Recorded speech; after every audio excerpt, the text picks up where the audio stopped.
ಇವತ್ತು ಶ್ರಾವಣ 2ನೇ ಸೋಮವಾರ. ನಾವು ಸುಮಾರು 20 ವರ್ಷದಿಂದ ಅಜ್ಜಯ್ಯನ ಸೇವೆ ಮಾಡ್ಕೊಂಡು ಬಂದಿದ್ದೀವಿ. ಇದು 20ನೇ ವರ್ಷದ ವಿಶೇಷ ಪೂಜಾ ಕಾರ್ಯಕ್ರಮ. ಈ ಒಂದು ಪೂಜಾ ಕಾರ್ಯಕ್ರಮ 2 ದಿನದಿಂದ ತುಂಬ ಚೆನ್ನಾಗಿ ನಡೀತಾ ಇದೆ. ನಿನ್ನೆ ಎಲ್ಲ ಭಜನೆ ಕಾರ್ಯಕ್ರಮ ಆಯಿತು. ಇವತ್ತು ಬೆಳಗ್ಗೆ 4 ಗಂಟೆಯಿಂದ ಹೋಮ ಹವನ, ರುದ್ರಾಭಿಷೇಕ, ಗಂಗೆ ಪೂಜೆ, ಮಹಾಮಂಗಳಾರತಿ, ತೀರ್ಥಪ್ರಸಾದ, ಲಂಬಾಣಿ ನೃತ್ಯ, ಕೋಲಾಟ ಎಲ್ಲ ಕಾರ್ಯಕ್ರಮಗಳು ಇದ್ದವು. ವಿಶೇಷವಾಗಿ ಅಂದರೆ ಅಜ್ಜಯ್ಯ ಹೇಮಜ್ಜಯ್ಯ. ಅಜ್ಜಯ್ಯ ಅಂದರೆ ನಂಬಿಕೆ, ಹೇಮಜ್ಜಯ್ಯ ಅಂದರೆ ಸೇವೆ. ಆ ಎರಡೂ ಶಬ್ದಗಳು, ಅಜ್ಜಯ್ಯ ಮತ್ತು ಹೇಮಜ್ಜಯ್ಯ, ಈ ಎರಡೂ ಶಬ್ದಗಳು ಸೇರಿದರೆ ಸುಖ, ಶಾಂತಿ, ನೆಮ್ಮದಿ ಅನ್ನೋ ಒಂದು ಪದ ಅರ್ಥ ಕೊಡುತ್ತದೆ. ಯಾರು ನಂಬಿಕೆಯಿಂದ ಬಗ್ತಾರೆ ಯಾವುದೇ ರೀತಿಯ ಕಷ್ಟ ಕಾರ್ಪಣ್ಯಗಳು ಇಲ್ಲಿ ದೂರ ಆಗ್ತದೆ ಅನ್ನೋ ಜನರ ನಂಬಿಕೆ. ಸೊ ಇಲ್ಲಿ ದಿನೇ ದಿನೇ ಭಕ್ತರ ಸಂಖ್ಯೆ ಹೆಚ್ಚಾಗ್ತಾ ಇದೆ. ಇಲ್ಲಿ ಸುಮಾರು ನೂರಾರು ಮಂದಿ, ಸಾವಿರಾರು ಮಂದಿ ಭಕ್ತರು ಪರೋಕ್ಷವಾಗಿ ಮತ್ತು ಪ್ರತ್ಯಕ್ಷವಾಗಿ ಸಹಾಯ ಮಾಡಿದ್ದಾರೆ. ಆಮೇಲೆ ಸೇವೆನೂ ಮಾಡ್ತಾ ಇದ್ದಾರೆ.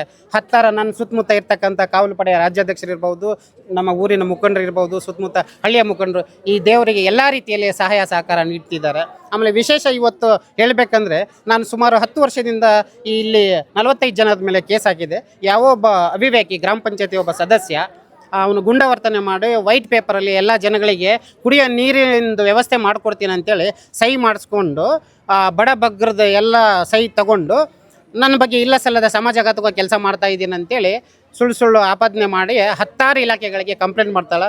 SP ಲೆವೆಲ್ಗೆ ತನಿಖೆ ಆಗುತ್ತೆ. ಆ ತನಿಖೆಯಲ್ಲಿ ಮಲ್ಲಿಕಾರ್ಜುನ ಏನು ತಪ್ಪು ಮಾಡಿಲ್ಲ ಅಂತೇಳಿ ದೃಢ ಆಗುತ್ತೆ.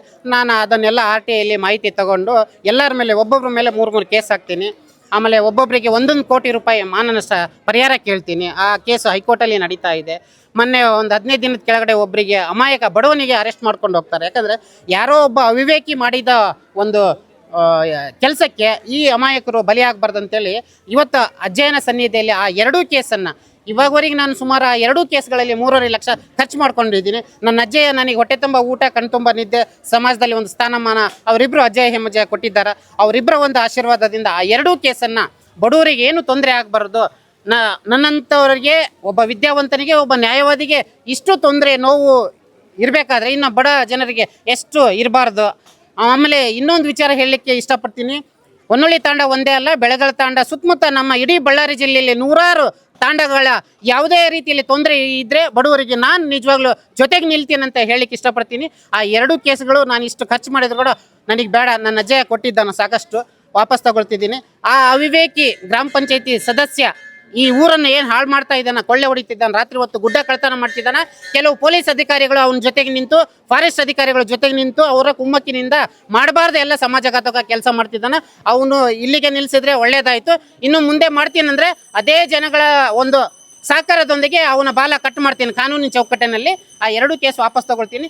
ನಾನು 20 ವರ್ಷ ನನ್ನ ಹೋರಾಟದಲ್ಲಿ ನನ್ನ ನ್ಯಾಯ ನೀತಿ ಧರ್ಮದಿಂದ ನನ್ನ ಅಣ್ಣನವರು ಸುರೇಶ್ ಅಣ್ಣನವರು ಕಾವಲು ಪಡೆಯ ರಾಜ್ಯಾಧ್ಯಕ್ಷರು ನನಗೆ ಸ್ವಂತ ತಮ್ಮನ ಥರ ನೋಡ್ಕೊಂತೀರಾ.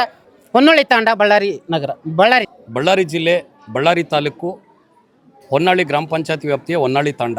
ಇದು 20 ವರ್ಷಗಳ ಹಿಂದೆ ಇಲ್ಲಿ ನಮ್ಮ ಆತ್ಮೀಯರು, ಅವತ್ತು ನಮ್ಮ ಅಣ್ಣನವರಾಗಿರ್ತಾ ಹೇಮಣ್ಣನವರು ಇಲ್ಲಿ ಒಂದು ಅಜ್ಜಯ್ಯನವರ ಸೇವೆಯನ್ನು ಮಾಡ್ಕೊತ ಬರ್ತಾ ದಿನಗಳಲ್ಲಿ ಹೆಂಗಾಗುತ್ತಪ್ಪ ಅಂತ ಹೇಳಿದ್ರೆ ಇಲ್ಲೊಂದು ಪವಾಡನೇ ನಡೆಯೋಕ್ಕೆ ಸ್ಟಾರ್ಟ್ ಆಗುತ್ತೆ. ಅಂದರೆ ಪ್ರತಿ ಭಕ್ತರು ಯಾವುದೇ ಅವ್ರ ಮನೇಲಿ ಕಷ್ಟಗಳು ಇರಲಿ, ಏನೇ ಇರಲಿ, ತೊಂದರೆ ಇರಲಿ, ಇಲ್ಲಿ ಹೇಮಣ್ಣನವರ ಮನೆಗೆ ಬಂದು ಮನೆಯಲ್ಲೇ ಪೂಜೆ ಮಾಡ್ತಾಯಿದ್ರು. ಅವಾಗ ಅವರ ಮೈಯಲ್ಲಿ ಕರಬೇಶ್ವರ ಸ್ವಾಮಿ ಅಜ್ಜನವರು ಬಂದು ಆ ಕಷ್ಟ ಕಾರ್ಪಣ್ಯಗಳಿಗೆ ಭಾಳ ದೊಡ್ಡ ಸಲಹೆಯನ್ನು ಹೇಮಣ್ಣನವ್ರು ನೀಡ್ತಾಯಿದ್ರು. ಹಾಗೆ ಬರ್ತಾ ದಿನಗಳೇನೇನಾಯ್ತು, ಭಕ್ತರ ಸಂಖ್ಯೆ ಜಾಸ್ತಿ ಆಗುತ್ತೆ.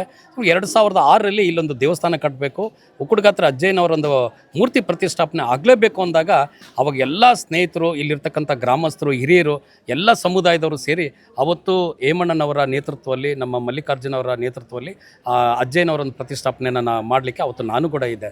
ಅವತ್ತು ಪವಾಡ ಏನಂತೇಳಪ್ಪ ಅಂದರೆ, ರಾತ್ರಿ ಅವತ್ತು ನಮ್ಮ ಅಜ್ಜಯ್ಯನವರ ಮೂರ್ತಿ ಪ್ರತಿಷ್ಠಾಪನೆ ಆಗೋಂಥ ಸಂದರ್ಭದಲ್ಲಿ ನನಗೊಂದು ಆಶ್ಚರ್ಯ ಪವಾಡ ಏನಪ್ಪ ಅಂತ ಹೇಳಿದ್ರೆ, ಒಂದು ತೆಂಗಿನಕಾಯಿ ರಂಗೋಲೆ ಮೇಲೆ ಇಟ್ಟಿರ್ತೀವಿ, ಪೂಜೆ ನಡೀತಾ ಇರುತ್ತೆ.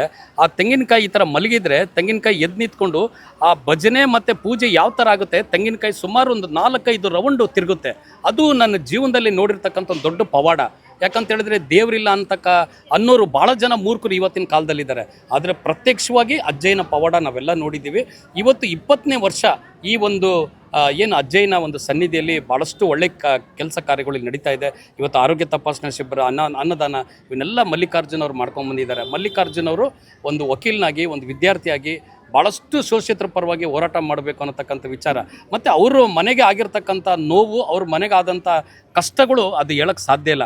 ಅವತ್ತೆಲ್ಲ ನಾವು ಅವ್ರ ಜೊತೆಲಿದ್ವಿ. ಇವತ್ತು ತಾನೇ ಒಬ್ಬ ಈ ನ್ಯಾಯವಾದಿಯಾಗಿ ಇವತ್ತು ನಾನು ಎಲ್ಲ ಶೋಷಿತ ವರ್ಗದವರಿಗೆ, ಅದರಲ್ಲೂ ವಿಶೇಷವಾಗಿ ಒಂದು ಏನು ಬಂಜಾರ ಸಮುದಾಯ ಇದೆ, ಇವತ್ತು ಭಾಳ ಹಿಂದುಳಿದಿರೋ ವರ್ಗ ಒಂದು ಸಮುದಾಯ, ಆ ಸಮುದಾಯಕ್ಕೆ ನ್ಯಾಯ ಕೊಡಬೇಕು ಅಂತೇಳಿ ತಾನು ಬಳ್ಳಾರಿಯಲ್ಲಿ ಬಂದು LLB ಮಾಡಿಕೊಂಡು ಇವತ್ತು ಹೈಕೋರ್ಟಲ್ಲಿ ಇವತ್ತು ವಕೀಲಿಗಿರಿ ಮಾಡ್ಕೊತ ಇವತ್ತು ತನ್ನ ಸಮುದಾಯಕ್ಕೆ ಭಾಳ ಒಳ್ಳೇದು ಮಾಡಬೇಕು ಅನ್ನತಕ್ಕಂಥ ವಿಚಾರದಿಂದ ಮಲ್ಲಿಕಾರ್ಜುನ್ ಇವತ್ತು ಮುಂದೆ ಹೋಗ್ತಾ ಇದ್ದಾರೆ.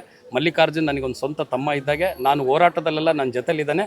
ಇನ್ನು ಮುಂದೆ ಕೂಡ ಈ ತಾಂಡದ ಸುತ್ತಮುತ್ತ ಯಾವುದೇ ಭ್ರಷ್ಟಾಚಾರ, ಯಾವುದೇ ದೌರ್ಜನ್ಯ, ರೌಡಿಸಮ್ ಏನೇ ಇದ್ರೂ ಕೂಡ ಕರ್ನಾಟಕ ರಕ್ಷಣಾ ವೇದಿಕೆ ಕಾವಲು ಪಡೆ ಮಲ್ಲಿಕಾರ್ಜುನ್ ಜೊತೆಲಿ ನಾವು ಇರ್ತೀವಿ.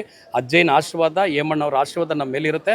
ಪ್ರತಿಯೊಂದಕ್ಕೂ ಇನ್ನು ಮೇಲಿಂದ ಈ ದೇವಸ್ಥಾನ ಮತ್ತು ಇವ್ರ ಕುಟುಂಬದ ಜೊತೆ ನಮ್ಮ ಇಡೀ ಸಂಘಟನೆ ನಾವು ಇರ್ತೀವಿ ಅಂತೇಳಿ ಹೇಳ್ತಾ ನಾನು ಎರಡು ಮಾತು ಮುಗಿಸ್ತೀನಿ. ಜೈ ಹಿಂದ್, ಜೈ ಕರ್ನಾಟಕ.